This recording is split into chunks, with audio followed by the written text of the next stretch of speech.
ಅಂತ ಕೇಳ್ತೀನಿ. ಚಿತ್ರದುರ್ಗದ ರೇಣುಕಾಸ್ವಾಮಿ ಕೊಲೆ ಪ್ರಕರಣಕ್ಕೆ ಸಂಬಂಧಪಟ್ಟಂತೆ ಆರೋಪವನ್ನ ರುಜುವಾತು ವಿಚಾರಣೆ ಮುಂದೂಡಿಕೆ ಮಾಡಲಾಗಿದೆ. ಟ್ರಯಲ್ ಯಾವಾಗ ಫಿಕ್ಸ್ ಆಗಬೇಕು ಅನ್ನುವಂತ ನಿಟ್ಟಿನಲ್ಲಿ ಸೆಪ್ಟೆಂಬರ್ 25ಕ್ಕೆ ವಿಚಾರಣೆಯನ್ನ ಈಗ ಕೋರ್ಟ್ ಮುಂದೂಡಿಕೆ ಮಾಡಿದೆ. ಇಬ್ಬರು ಆರೋಪಿಗಳು ಇವತ್ತು ಗೈರಾಗಿದ್ರು, ಆ ಹಿನ್ನೆಲೆಯಲ್ಲಿ ಮುಂದೂಡಿಕೆ ಮಾಡಿದ್ದಾರೆ. ಕಾರ್ತಿಕ್ ಮತ್ತೋರ್ವ ಆರೋಪಿ ಗೈರು, ಆ ಹಿನ್ನೆಲೆಯಲ್ಲಿ ಮುಂದೂಡಿಕೆ ಮಾಡಲಾಗಿದೆ.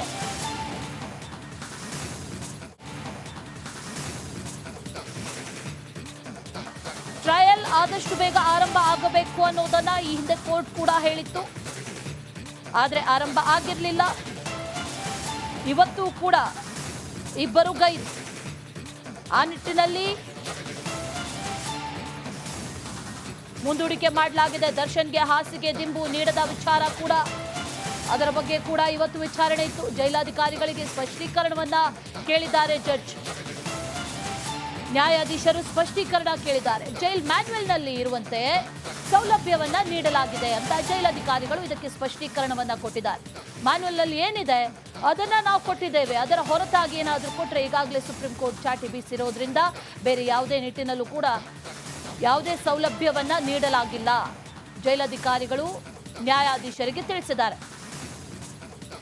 ಈ ಹಾಸಿಗೆ ದಿಂಬು ಇನ್ನೂ ಕೂಡ ಕೊಟ್ಟಿಲ್ಲ ಅನ್ನುವಂಥ ವಿಚಾರ.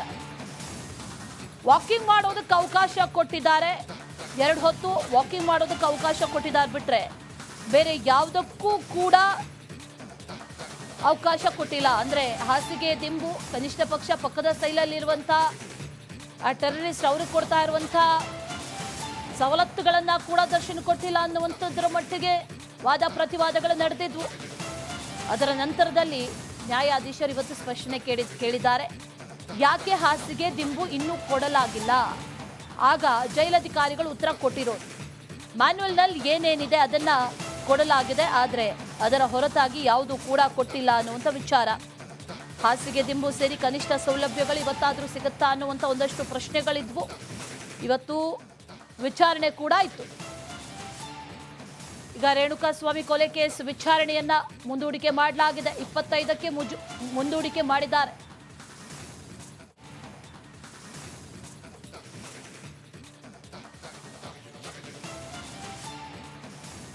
ಇದೇ ವಿಚಾರಕ್ಕೆ ಸಂಬಂಧಪಟ್ಟಂತೆ ಡೀಟೇಲ್ಸ್ ಅನ್ನ ಕೊಡ್ತಾರೆ ನಮ್ಮ ಪ್ರತಿನಿಧಿ ಮಾದೇಶ್. ನೇರ ಸಂಪರ್ಕದಲ್ಲಿ ಜಾಯಿನ್ ಆಗ್ತಾ ಇದ್ದಾರೆ. ಮಾದೇಶ್, ಇವತ್ತು 2 ವಿಚಾರಕ್ಕೆ ಸಂಬಂಧಪಟ್ಟಂತೆ ವಿಚಾರಣೆ ಇತ್ತು. 2 ವಿಚಾರಕ್ಕೆ ಸಂಬಂಧಪಟ್ಟಂತೆ ಏನೇನು ಅಪ್ಡೇಟ್ಸ್ ಇದೆ, ಏನೇನು ಡೀಟೇಲ್ಸ್ ಅನ್ನ ಕೊಡ್ತಾ ಹೋಗೋದಾದ್ರೆ ಮಾದೇಶ್.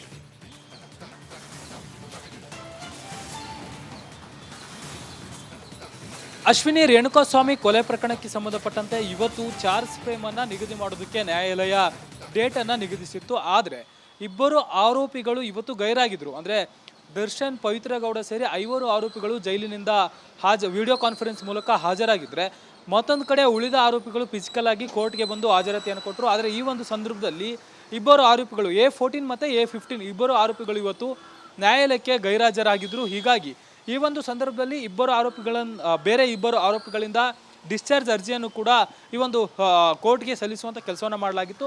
ಈ ಒಂದು ಸಂದರ್ಭದಲ್ಲಿ ಯಾರ್ಯಾರು ಹಾಜರಾಗಿದ್ದಾರೆ ಅವರ ಹಾಜರಾತಿಯನ್ನು ಪಡೆದ ನ್ಯಾಯಾಧೀಶರು ಮುಂದಿನ ದಿನಾಂಕಕ್ಕೆ ಒಂದು ವಿಚಾರಣೆಯನ್ನು ಮುಂದೂಡುವಂಥ ಕೆಲಸವನ್ನು ಮಾಡಲಾಗಿದೆ. ಅಂದರೆ 25ನೇ ತಾರೀಕಿಗೆ ಈ ಒಂದು ಚಾರ್ಜ್ ಫ್ರೇಮ್ ಅಂತ, ಅಂದರೆ ದೋಷಾರೋಪವನ್ನು ನಿಗದಿಪಡಿಸುವಂತಹ ವಿಚಾರಣೆಯನ್ನು ಮುಂದೂಡುವಂಥ ಕೆಲಸವನ್ನು ಮಾಡಲಾಗಿದೆ.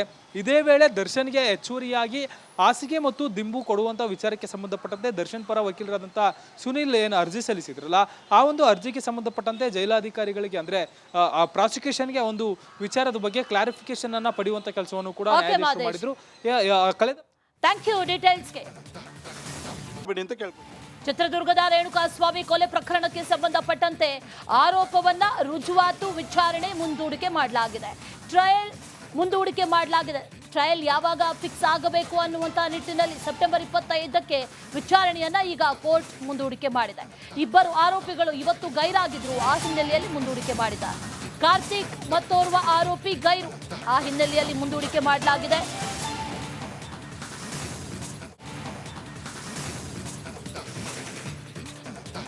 ಟ್ರಯಲ್ ಆದಷ್ಟು ಬೇಗ ಆರಂಭ ಆಗಬೇಕು ಅನ್ನೋದನ್ನ ಈ ಹಿಂದೆ ಕೋರ್ಟ್ ಕೂಡ ಹೇಳಿತ್ತು. ಆದರೆ ಆರಂಭ ಆಗಿರಲಿಲ್ಲ. ಇವತ್ತು ಕೂಡ ಇಬ್ಬರು ಗೈರು, ಆ ನಿಟ್ಟಿನಲ್ಲಿ ಮುಂದೂಡಿಕೆ ಮಾಡಲಾಗಿದೆ. ದರ್ಶನ್ಗೆ ಹಾಸಿಗೆ ದಿಂಬು ನೀಡದ ವಿಚಾರ ಕೂಡ, ಅದರ ಬಗ್ಗೆ ಕೂಡ ಇವತ್ತು ವಿಚಾರಣೆ ಇತ್ತು. ಜೈಲಾಧಿಕಾರಿಗಳಿಗೆ ಸ್ಪಷ್ಟೀಕರಣವನ್ನ ಕೇಳಿದ್ದಾರೆ ಜಡ್ಜ್. ನ್ಯಾಯಾಧೀಶರು ಸ್ಪಷ್ಟೀಕರಣ ಕೇಳಿದ್ದಾರೆ. ಜೈಲ್ ಮ್ಯಾನ್ಯುವಲ್ನಲ್ಲಿ ಇರುವಂತೆ ಸೌಲಭ್ಯವನ್ನ ನೀಡಲಾಗಿದೆ ಅಂತ ಜೈಲಾಧಿಕಾರಿಗಳು ಇದಕ್ಕೆ ಸ್ಪಷ್ಟೀಕರಣವನ್ನ ಕೊಟ್ಟಿದ್ದಾರೆ. ಮ್ಯಾನ್ಯುವಲ್ನಲ್ಲಿ ಏನಿದೆ ಅದನ್ನ ನಾವು ಕೊಟ್ಟಿದ್ದೇವೆ, ಅದರ ಹೊರತಾಗಿ ಏನಾದರೂ ಕೊಟ್ಟರೆ ಈಗಾಗಲೇ ಸುಪ್ರೀಂ ಕೋರ್ಟ್ ಚಾಟಿ ಬೀಸಿರೋದ್ರಿಂದ ಬೇರೆ ಯಾವುದೇ ನಿಟ್ಟಿನಲ್ಲೂ ಕೂಡ ಯಾವುದೇ ಸೌಲಭ್ಯವನ್ನ ನೀಡಲಾಗಿಲ್ಲ, ಜೈಲಾಧಿಕಾರಿಗಳು ನ್ಯಾಯಾಧೀಶರಿಗೆ ತಿಳಿಸಿದ್ದಾರೆ. ಈ ಹಾಸಿಗೆ ದಿಂಬು ಇನ್ನೂ ಕೂಡ ಕೊಟ್ಟಿಲ್ಲ ಅನ್ನುವಂಥ ವಿಚಾರ. ವಾಕಿಂಗ್ ಮಾಡೋದಕ್ಕೆ ಅವಕಾಶ ಕೊಟ್ಟಿದ್ದಾರೆ, 2 ಹೊತ್ತು ವಾಕಿಂಗ್ ಮಾಡೋದಕ್ಕೆ ಅವಕಾಶ ಕೊಟ್ಟಿದ್ದಾರೆ ಬಿಟ್ರೆ ಬೇರೆ ಯಾವುದಕ್ಕೂ ಕೂಡ ಅವಕಾಶ ಕೊಟ್ಟಿಲ್ಲ. ಅಂದ್ರೆ ಹಾಸಿಗೆ ದಿಂಬು ಕನಿಷ್ಠ ಪಕ್ಷ ಪಕ್ಕದ ಸೈಲಲ್ಲಿರುವಂಥ ಆ ಟೆರರಿಸ್ಟ್ ಅವ್ರಿಗೆ ಕೊಡ್ತಾ ಇರುವಂಥ ಸವಲತ್ತುಗಳನ್ನ ಕೂಡ ದರ್ಶನ ಕೊಟ್ಟಿಲ್ಲ ಅನ್ನುವಂಥದ್ರ ಮಟ್ಟಿಗೆ ವಾದ ಪ್ರತಿವಾದಗಳು ನಡೆದಿದ್ವು. ಅದರ ನಂತರದಲ್ಲಿ ನ್ಯಾಯಾಧೀಶರು ಇವತ್ತು ಸ್ಪಷ್ಟನೆ ಕೇಳಿದ್ದಾರೆ. ಯಾಕೆ ಹಾಸಿಗೆ ದಿಂಬು ಇನ್ನೂ ಕೊಡಲಾಗಿಲ್ಲ? ಆಗ ಜೈಲಧಿಕಾರಿಗಳು ಉತ್ತರ ಕೊಟ್ಟಿರೋದು ಮ್ಯಾನ್ಯುವಲ್ನಲ್ಲಿ ಏನೇನಿದೆ ಅದನ್ನ ಕೊಡಲಾಗಿದೆ, ಆದರೆ ಅದರ ಹೊರತಾಗಿ ಯಾವುದು ಕೂಡ ಕೊಟ್ಟಿಲ್ಲ ಅನ್ನುವಂಥ ವಿಚಾರ. ಹಾಸಿಗೆ ದಿಂಬು ಸೇರಿ ಕನಿಷ್ಠ ಸೌಲಭ್ಯಗಳು ಇವತ್ತಾದರೂ ಸಿಗುತ್ತಾ ಅನ್ನುವಂಥ ಒಂದಷ್ಟು ಪ್ರಶ್ನೆಗಳಿದ್ವು. ಇವತ್ತು ವಿಚಾರಣೆ ಕೂಡ ಇತ್ತು. ಈಗ ರೇಣುಕಾಸ್ವಾಮಿ ಕೊಲೆ ಕೇಸ್ ವಿಚಾರಣೆಯನ್ನ ಮುಂದೂಡಿಕೆ ಮಾಡಲಾಗಿದೆ. 25ಕ್ಕೆ ಮುಂದೂಡಿಕೆ ಮಾಡಿದ್ದಾರೆ.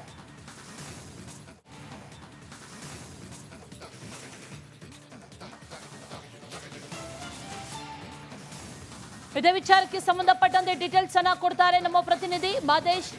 ನೇರ ಸಂಪರ್ಕದಲ್ಲಿ ಜಾಯಿನ್ ಆಗ್ತಾ ಇದ್ದಾರೆ. ಮಾದೇಶ್, ಇವತ್ತು 2 ವಿಚಾರಕ್ಕೆ ಸಂಬಂಧಪಟ್ಟಂತೆ ವಿಚಾರಣೆ ಇತ್ತು. 2 ವಿಚಾರಕ್ಕೆ ಸಂಬಂಧಪಟ್ಟಂತೆ ಏನೇನು ಅಪ್ಡೇಟ್ಸ್ ಇದೆ, ಏನೇನು ಡೀಟೇಲ್ಸ್ ಇದೆ, ಡೀಟೇಲ್ಸ್ ಅನ್ನ ಕೊಡ್ತಾ ಹೋಗೋದಾದ್ರೆ ಮಾದೇಶ್.